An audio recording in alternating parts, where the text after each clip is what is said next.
The moment I heard my daughter-in-law say, the best Easter gift would be shipping that old bat to a nursing home, everything changed. I stood frozen on her porch, basket of handmade gifts in my trembling hands, as my own son laughed along. They never saw me. They never knew I heard them. Within 72 hours, I had to make a phone call that changed everything. I never expected what happened next. Comment your city and join those who silently struggle to make room for themselves and their loved ones. I remember every detail of that April morning. The sun streamed through my kitchen windows as I carefully arranged a bouquet of fresh lilies, Eleanor's favorite. My daughter-in-law had never been particularly warm towards me, but I still made an effort for my son Michael and my grandchildren. At 67, I wasn't naive. I knew Eleanor viewed me as an inconvenience, but I believed family was worth persevering for. I'd been a widow for 12 years, raising Michael alone after his father passed suddenly from a heart attack. We'd been close once before Eleanor. I smoothed the wrinkles from my best dress, a soft lavender I'd splurged on specifically for Easter, and checked my watch. 3 hours until I needed to be at their house. I had plenty of time to finish the homemade cinnamon rolls that the grandchildren loved. My phone buzzed on the counter. Michael's name lit up the screen. My heart lifted as I wiped my flour-dusted hands and answered. "Hi, sweetheart," I said cheerfully. "I'm just finishing up the rolls. Do you need me to bring anything else?" The pause on the other end stretched uncomfortably long. "Mom," Michael's voice sounded strained. "About today." I felt a chill despite the warm kitchen. "What about it?" "I've got everything ready." "That's just it," he sighed heavily. "Eleanor thinks it would be better to keep it small this year. Just us and the kids." I gripped the edge of the counter. "But I am family." "You know what I mean, Mom." His voice dropped. "Eleanor's parents are flying in as a surprise. They just landed." The lilies blurred before my eyes. Her parents? The ones who live in Phoenix? "Yeah, they're staying the week." I tried to keep my voice steady as my world tilted sideways. "I see. Well, I could just stop by briefly to drop off the children's baskets." "Mom, please don't make this difficult. Eleanor's been really stressed lately with her new job and everything." Her new job. The position at the real estate firm that I'd helped her get through my connections. The job she hadn't even thanked me for. I hung up the phone and stared at the cinnamon rolls cooling on the counter. The Easter baskets I'd carefully prepared for Emma and Jake sat on the dining table, overflowing with toys and treats I'd selected specifically for each child's interests. Emma's contained a watercolor set she'd been eyeing. Jake's held the latest adventure novel in his favorite series. This wasn't the first time Eleanor had excluded me from family gatherings. Last Christmas, I'd arrived at their house only to discover dinner had been moved up 2 hours. Eleanor had forgotten to tell me. I'd walked in just as they were finishing dessert. For Jake's birthday, I'd learned about the party through photos Michael posted online the day after. Each time I swallowed my hurt and made excuses. Eleanor was busy. She was stressed. She'd simply forgotten. I never complained to Michael, not wanting to cause tension in his marriage. What Michael didn't know was that I'd been helping them financially for years. When they wanted to move to the upscale Oak Ridge neighborhood for the better schools, I'd provided the down payment. When Michael lost his engineering job during company restructuring, I'd quietly covered their mortgage for 8 months. When Eleanor started her real estate career, I'd not only connected her with my late husband's colleague who owned the firm, but I'd also paid for her licensing courses. All from the retirement fund James and I had built together. All given freely, because I believed family supported each other. Because I wanted my grandchildren to have opportunities. Because I thought if I gave enough, eventually Eleanor would accept me. I picked up my purse and car keys. I wouldn't intrude on their Easter celebration, but I could at least drop off the baskets. What harm could that do? 20 minutes later, I pulled into their driveway. Their 2-story colonial, the one I'd helped them buy, looked picture perfect with spring flowers blooming along the walkway. I noticed a rental car with Arizona plates parked in front. Eleanor's parents had indeed arrived. I gathered the Easter baskets and a box containing the cinnamon rolls, planning to leave them on the porch with a note. As I approached the front door, I heard voices drifting through the open window. Eleanor's voice, sharp and clear. "Mom, don't worry about her showing up. I made sure Michael uninvited her." I froze, baskets clutched to my chest. "I don't know why you still bother with her anyway," a woman's voice replied. Eleanor's mother. "She's always inserting herself into your lives." "That's what I keep telling Michael," Eleanor continued, her voice dripping with frustration. "But he feels guilty because she's all alone. It's exhausting." I should have left, should have placed the baskets down and walked away. But my feet remained rooted to the spot, my body betraying me as Eleanor's words sliced through the spring air. "You know what would be the real gift?" Eleanor's laugh was cold. "When that old bat finally gets shipped off to a nursing home, that would give us all something to celebrate." The cinnamon roll box slipped from my fingers, hitting the porch with a soft thud. I barely noticed. "Eleanor," Michael's voice now, but not in anger, just mild reproach. "That's not nice." "Oh, please, Michael. Like you haven't thought it too. Your mother's been suffocating us for years. The constant calls, the unannounced visits, the passive-aggressive comments about my parenting." "She means well," my son said weakly. "Meaning well doesn't make it any less annoying, and I'm tired of pretending we need her input on everything just because she writes checks." Write checks. Is that all I was to them? An ATM with an inconvenient pulse? "Speaking of checks," Eleanor lowered her voice, but not enough. "Did you remind her about the summer camp deposit? It's due next week." "Not yet," Michael sighed. "I'll call her tomorrow. Make sure you do. Those exclusive camps fill up fast, and the kids deserve the best." I bent down slowly to retrieve the fallen box, my hands trembling. The summer camp they'd mentioned cost $5,000 per child, a figure I'd gasped at when Michael first mentioned it, but ultimately agreed to pay. Because my grandchildren deserve the best. Because saying no might mean seeing them even less. As I straightened, I caught a glimpse through the window. The family gathered in the living room. Michael, Eleanor, her parents, Emma, and Jake. Easter decorations adorned every surface. A beautiful tableau of family happiness. A family that included everyone but me. I placed the baskets and box carefully on the porch, then walked back to my car, moving as if in a dream. The drive home passed in a blur of tears and disbelief. That old bat. Those words echoed in my head, spoken in Eleanor's contemptuous tone. I spent Easter Sunday alone in my house, surrounded by ghosts of holidays past. Photos of Michael growing up, James in his favorite armchair, reading glasses perched on his nose. The family we had been, the family I'd lost. As evening fell, I sat at my kitchen table, a cup of tea growing cold before me. A legal pad lay beside it, covered in numbers. I'd spent the afternoon calculating exactly how much financial support I'd provided to Michael and Eleanor over the years. The total staggered me, $323,750.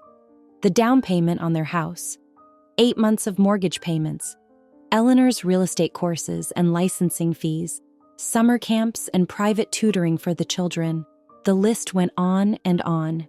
I'd never kept track before, never wanted them to feel indebted, but now, seeing it all laid out in black and white, a different emotion surfaced. Not anger, though that simmered beneath, but clarity. Cold, stark clarity. For years, I'd been trying to buy my way into their lives, using my checkbook as a passport to family gatherings. And in return, I'd received reluctant tolerance at best, outright contempt at worst. My gaze fell on my own dining room, small but elegant, with James's grandmother's china displayed in a cabinet. When had I last entertained friends here? Before Michael married Eleanor, certainly. Gradually, I'd allowed my world to shrink, concentrating all my emotional energy on a family that didn't want me. My eyes drifted to the stack of papers on the corner of the table. My updated will, prepared last month but not yet signed, leaving the bulk of my estate to Michael and Eleanor. The trust fund documents for Emma and Jake's college education, and the check I'd already written for those exclusive summer camps, dated for next week when Michael would inevitably call to remind me. Without consciously deciding to, I picked up the check and tore it in half, then in quarters. The sound of ripping paper was startlingly loud in the quiet room. Next came the will. I wouldn't destroy legal documents, but I could certainly have them revised. I reached for my phone and dialed my attorney's office, leaving a message requesting an urgent appointment. Then I called my financial advisor, who answered despite the holiday. "Martha," I said, my voice steadier than it had been all day. "I need to make some changes to my accounts, immediately." As I hung up, I realized my hands had stopped shaking. For the first time in years, I felt something like peace. Tomorrow was Monday, a new day, the beginning of a new life. A life where I would no longer sacrifice my dignity for people who saw me as nothing but a burden, or worse, a convenient ATM. The call came Tuesday morning, right on schedule. Michael's name flashed on my phone screen. I let it ring 3 times before answering, using those moments to center myself. "Hi, Mom." Michael's voice was casual, as if he hadn't uninvited me from Easter 2 days earlier. "How are you?" "I'm well," I replied, my tone neutral. "How was your Easter?" Good. The kids missed you, though." The easy lie stung. "Did they? That's sweet." An awkward pause followed. I didn't fill it as I once would have, asking eager questions about the grandchildren or offering to take them for ice cream. Michael cleared his throat. "Listen, Mom, I wanted to talk to you about summer camp for Emma and Jake. The deposit is due this Friday and I'm not paying for the camps, Michael." The silence that followed was absolute. "What?" His voice rose slightly. "But you promised. We've already told the kids they're going." That was before I overheard Eleanor's charming comments about shipping me off to a nursing home. Before I realized how you all really see me. Another silence, longer this time. "You were at the house on Easter?" "I came to drop off baskets for the children. I heard everything, Michael. Everything." His voice turned defensive. "Mom, Eleanor was just venting. She didn't mean anything by it." "Didn't she?" I asked quietly. "And what about you, Michael? Did you mean it when you agreed with her? When you sat there silently while she disparaged the mother who raised you alone after your father died?" "That's not fair," he protested. "I didn't agree with her." "You didn't disagree either." A heavy sigh from his end. "Look, it was one comment made in the heat of the moment. Does that really justify punishing the children by withholding the camp money?" There it was, the manipulation, the attempt to make me feel guilty for establishing a boundary. "I'm not punishing the children, Michael. I'm refusing to be used anymore. There are plenty of affordable summer programs. If the exclusive camps are so important to you and Eleanor, you can pay for them yourselves." "We can't afford—" "That's not my problem," I interrupted, surprising myself with my firmness. "I've spoken with my financial advisor and my attorney. I've made some changes." "What kind of changes?" His voice turned wary. "I've removed Eleanor as a beneficiary in my will. I've restructured the children's college fund so that I control the distributions. And I've stopped payment on all future automatic transfers to your accounts." "You can't do that." Michael's shock was audible. "Actually, I can. It's my money, Michael. And from now on, it will be spent on people who value me, not just what I can give them." After hanging up with Michael, I sat in my garden, hands trembling slightly as I pruned my roses. Had I gone too far? The look of hurt on Emma's and Jake's faces when they learned they wouldn't be attending the prestigious Camp Evergreen with their friends. Would they blame me? Would this permanent rift with my only son be worth the momentary satisfaction of standing my ground? For years after James died, my entire identity had been wrapped up in being Michael's mother. I'd channeled my grief into ensuring his happiness. often at the expense of my own. When he married Eleanor, I'd extended that same sacrificial love to his new family. Now, without that role, who was I? The questions haunted me through a sleepless night and into the next morning, when a text from Michael appeared. "We need to talk about this. Eleanor and I are coming over at 7. I spent the day in a state of anxious preparation, mentally rehearsing what I would say, cleaning my already immaculate house. Would Eleanor apologize? Would Michael finally stand up for me? Or was this simply another attempt to access my checkbook? At precisely 7 p.m., the doorbell rang. I smoothed my hands over my cardigan and opened the door to find Michael standing alone on my porch, his expression unreadable. "Eleanor couldn't make it," he said, answering my unasked question as he stepped inside. Of course she couldn't. The real surprise was that Michael had come at all. In my living room, he remained standing, hands jammed in his pockets. "Mom, we need to discuss what happened. Would you like some coffee?" I asked, reaching for normalcy in this decidedly abnormal situation. "I'm not here for coffee." His voice was flat. "I'm here because you've put us in an impossible position." I sat down on the sofa, suddenly bone-weary. "Sit down, Michael, please." He hesitated, then perched on the edge of the armchair across from me. "The camp deposits are due tomorrow. The kids are counting on going." "I told you my decision," I said quietly. "Because of some stupid comment Eleanor made?" He ran a hand through his hair in frustration. "She was just having a bad day." "This isn't about one comment, Michael. It's about years of disrespect. Years of being treated like an ATM rather than a mother and grandmother." "That's not fair," he protested, but his eyes wouldn't meet mine. I opened the drawer of the side table and pulled out the legal pad with my calculations. "Do you know what this is? It's every financial gift I've given you since you married Eleanor. Over $320,000, Michael. Almost everything I had saved for my own retirement." His face flushed. "You never said those were loans. You offered to help." "And you never declined," I countered. "You never even said thank you. And all the while, Eleanor was making it clear how little she valued my presence in your lives." Michael shifted uncomfortably, but said nothing. The silence stretched between us, filled with years of unspoken truths. "Did you know," I said finally, breaking the heavy silence, "that Emma asked me last month why I don't come to her school events anymore? She thought I didn't want to see her perform."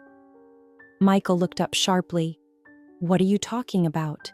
You were invited to her winter concert." "No, Michael, I wasn't. Just like I wasn't told about Jake's science fair until after he'd won second place. Just like I'm consistently told family dinners have been canceled only to see photos of them on Facebook the next day." "That's not possible," he began, but uncertainty clouded his eyes. "Eleanor would have told you." I walked to my desk and returned with a stack of envelopes. Birthday cards for the children, Christmas checks, all returned with wrong address written on them, even though my address hasn't changed in 15 years. Michael took one envelope, examining the familiar handwriting, Eleanor's, claiming the address was incorrect. His shoulders slumped. "I never saw these." "Of course you didn't," I said gently. "Eleanor made sure of that." I sat back down across from him. "Michael, I've tried for years to build a relationship with Eleanor. I've overlooked slights, swallowed insults, and continued to support you financially. But I can't do it anymore. I won't." The doorbell rang again, startling us both. "Are you expecting someone?" Michael asked. I wasn't, but I had a sinking feeling I knew who it was. I opened the door to find Eleanor standing there, her expression a mask of righteous indignation. "I knew he wouldn't handle this right," she said, brushing past me into the house. Her eyes landed on Michael. "What's taking so long? Just get her to sign the check and let's go." The chill in the room was palpable. Michael looked mortified. "Eleanor," he began, "that's not why—" "Oh, stop it!" She cut him off and turned to me, arms crossed. "Look, I know you're upset about Easter, but this is childish. We need that money. It's my money, I said quietly, and I've decided not to give it to you anymore. Eleanor's face darkened. After everything we've done for you. I couldn't help it. I laughed. It was so absurd, so completely backward. What exactly have you done for me, Eleanor? Besides take my money and keep me from my family. I've tolerated you, she snapped, her veneer cracking. Do you have any idea how tiresome it is having you hover around, always wanting attention?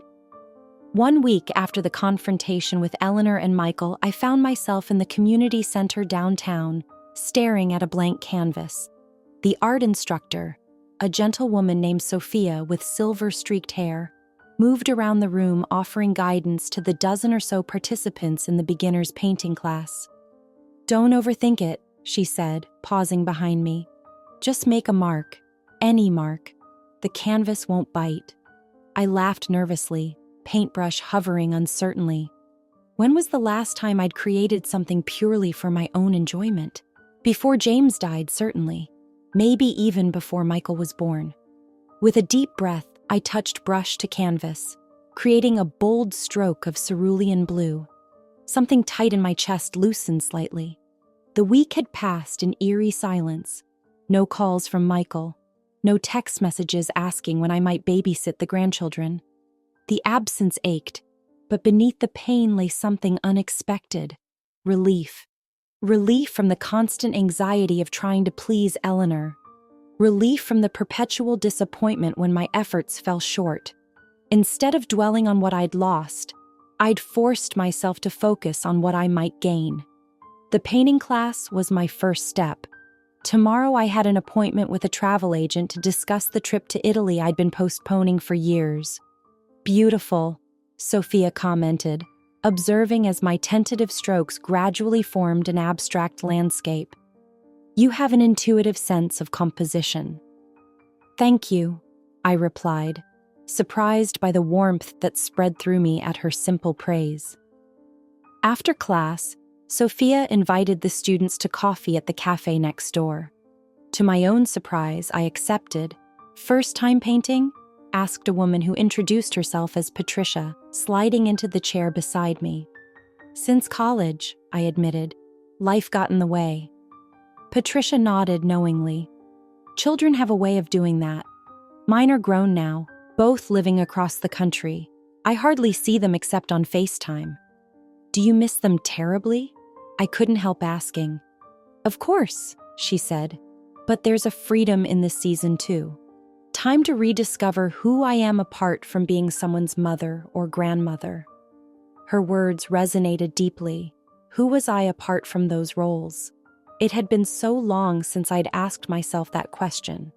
As I drove home, I passed the real estate office where Eleanor worked, the position I'd helped her secure. For a moment, bitterness threatened to resurface, but I consciously pushed it away. Eleanor's actions were her own burden to carry. My focus now was on building a life that didn't revolve around a family that didn't appreciate me. At home, I set my practice painting on the mantle and surveyed my living room with new eyes. For years, I'd kept it exactly as James had liked it. What if I painted the walls that bold teal I'd always admired? What if I replaced the formal furniture with pieces that invited relaxation and creativity? For the first time in years, the possibilities seemed endless. 3 weeks after the confrontation, my phone rang with Michael's number. I'd been expecting the call, had rehearsed what I would say. Still, my heart raced as I answered. Mom. His voice sounded strained, tired. Can we talk? We arranged to meet at a neutral location, the coffee shop near the park where I'd taken Michael as a child.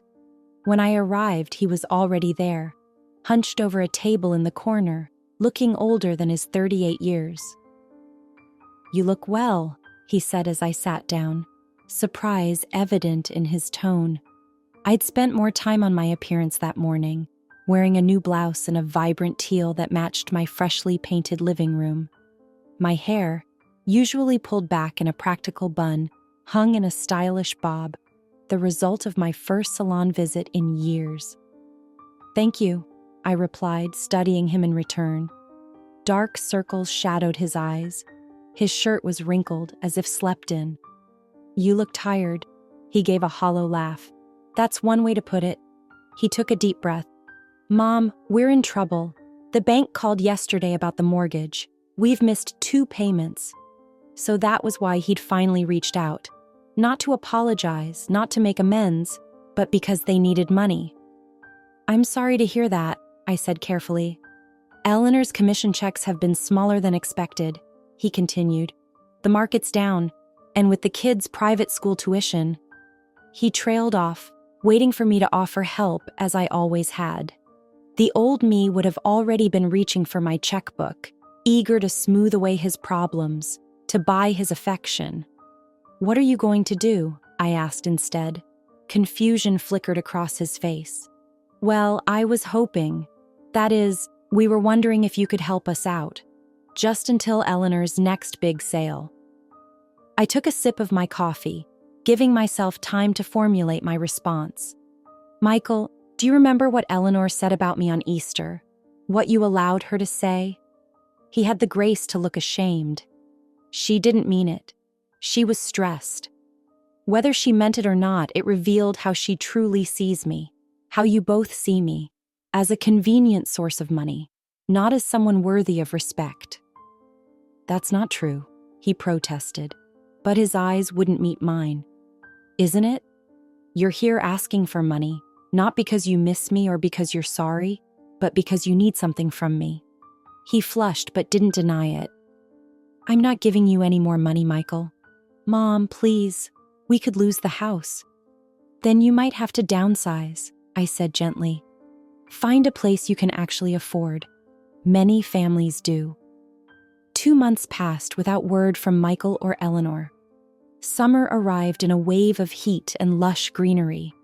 My garden flourished under my attentive care, much like my spirit was beginning to flourish in this new life I was building. I'd redecorated my home, painted 2 walls, the bold teal I'd always admired, and replaced the formal furniture with comfortable pieces that invited relaxation. My painting had progressed from tentative strokes to confident expressions. Sophia, my art instructor, had even suggested I submit a piece to the community center's upcoming exhibition. Most surprisingly, I'd developed friendships, real friendships, with several women from my painting class. We met weekly for coffee, occasionally for dinner. Patricia had become particularly dear to me, her wisdom and humor a balm for lonely moments. It was Patricia who answered my door one Saturday morning when the bell rang during our coffee date. There's a young girl here, she said, returning to the kitchen with a puzzled expression. Says she's your granddaughter. My heart leapt as I hurried to the door. Emma stood on my porch, her bike thrown haphazardly on the lawn behind her. Emma, I gasped, pulling her into a hug.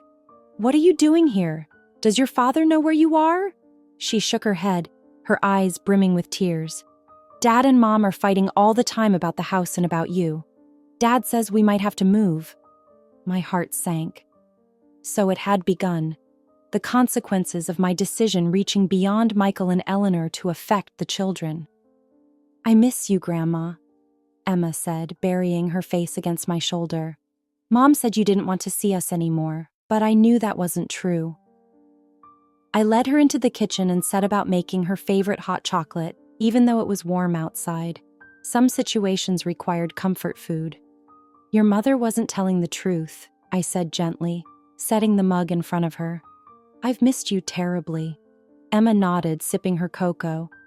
Dad's really sad all the time. He lost his job last week.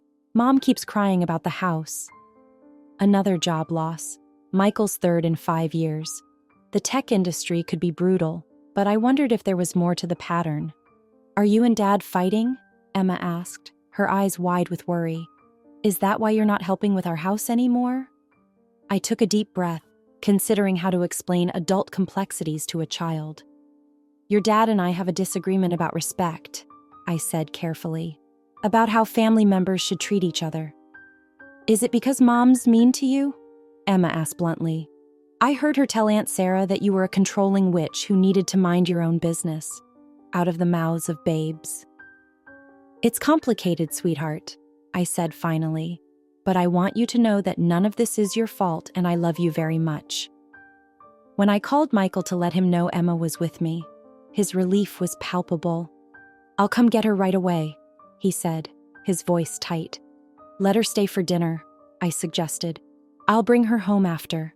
A pause. "Eleanor won't like that." "Eleanor doesn't have to know," I replied, surprised at my own boldness. "Emma came to me, Michael. She's worried about you two fighting all the time." Another longer pause. "Fine, but I'll pick her up. I need to talk to you anyway." Michael arrived just after 7, looking utterly exhausted. Emma ran to hug him, chattering about the cookies we'd baked and how I'd let her help deadhead the roses in my garden. "Go wait in the car, sweetheart," Michael said finally. "I need to talk to Grandma." When she was gone, he stood awkwardly in my living room, hands in his pockets. But something had changed. The anger was gone, replaced by a bone-deep weariness. "You lost your job," I said. He nodded. "Budget cuts. They laid off 20% of the staff." He sank into a chair, running a hand over his face. "And the house? We missed 2 more payments. The bank sent a formal notice. We have to catch up within 30 days or they'll start foreclosure." I said nothing, waiting. "Eleanor's parents can't help," he continued. "Her dad lost most of his retirement in some investment scheme last year. They're barely getting by themselves." I'd never known that. Eleanor always spoke of her family as if they were financially secure. "We're going to have to sell," Michael admitted. "But the market's down. We'll lose money, maybe walk away with nothing after the bank gets its share." "I'm sorry," I said, and meant it. Not sorry enough to open my checkbook again, but sorry for the stress he was under. He nodded, then reached into his pocket and pulled out a crumpled envelope. "I found these in Eleanor's desk drawer. I was looking for the mortgage paperwork and, well, I opened the envelope to find birthday cards, Christmas cards, all from me to the children, all unopened. There were more," Michael said quietly. "Going back years, she kept them all. Said she was protecting the kids from my manipulative mother." My hands trembled as I looked at the colorful envelopes, each containing gifts and notes of love that had never reached their intended recipients. "I didn't know," Michael whispered. "I swear I didn't know she was doing this." For the first time in months, I felt a glimmer of hope for our relationship. 1 year later, I stand in the community center's gallery, surrounded by friends and family, a glass of champagne in my hand. My painting, a vibrant landscape of the Italian countryside I finally visited last spring, hangs on the wall with a small red "Sold" sticker in the corner. Beside it hangs a portrait of James, my late husband, painted from our wedding photo. Reconnecting with his memory through my art has been healing in ways I never anticipated. To Martha, Sophia raises her glass in a toast, whose third act is proving to be her finest. The small gathering cheers, and I feel a flush of pleasure. At 68, I've discovered a passion and talent I never knew I possessed. My paintings now hang in 2 local galleries, bringing in a modest but satisfying income. "Speech!" Patricia calls, and the others join in. I shake my head, laughing. I'm not one for speeches. I'm just grateful to all of you for your support and friendship. My gaze finds Michael, standing near the back with Jake and Emma. Eleanor is noticeably absent, but that's nothing new. After they were forced to sell the house and move to a modest apartment, their marriage had crumbled under the weight of financial strain and exposed lies. They separated 6 months ago, with Michael receiving primary custody of the children. It hasn't been an easy road. There were more difficult conversations, more painful revelations. Trust, once broken, repairs slowly, if at all. The first 3 months after the confrontation, Michael and I barely spoke. Then came tentative coffee meetings, honest conversations about Eleanor's manipulation and his complicity. We attended family therapy, just the 2 of us at first, then including Emma and Jake. Gradually, over months of effort, we're finding our way back to each other, Michael and I. Not as we once were. That innocence is gone forever, but as something new, something honest. I see him differently now, too. Not just as my son who needs saving, but as a grown man who must face the consequences of his choices. I love him no less, but I've learned to love him without sacrificing my own well-being. The children have adapted with the resilience of youth. They visit me regularly now. Emma has shown an interest in painting, which I encourage with lessons and supplies. Jake and I have discovered a shared love of birdwatching. Last weekend, we spotted a rare warbler in my backyard. After the exhibition, Michael helps me carry my unsold paintings to the car. "I'm proud of you, Mom," he says, his voice rich with genuine emotion. "For all of this, for standing your ground with us." "Even though it cost you the house?" I ask, curious rather than accusatory. He considers this, looking more thoughtful than I remember him being before. "The house was never really ours," he says finally. "We were living beyond our means, trying to keep up appearances. There's something freeing about living honestly within your budget." A lesson that took him 40 years to learn, but I'm grateful he finally has. As we drive home for the family dinner I'm hosting, I reflect on the journey of the past year. The price of dignity was indeed high. Higher than I could have imagined that Easter morning when I overheard Eleanor's cruel words. It cost me peace of mind, financial security, and temporarily, access to my grandchildren. But what I gained was immeasurable: self-respect, authentic relationships, and the joy of discovering who I am beyond the roles of mother and grandmother. Sometimes the most valuable gift we can give ourselves is the courage to say enough, to establish boundaries with those who would diminish us, to reclaim our worth when others fail to recognize it. It's never too late to begin again, to paint a new picture of what your life could be.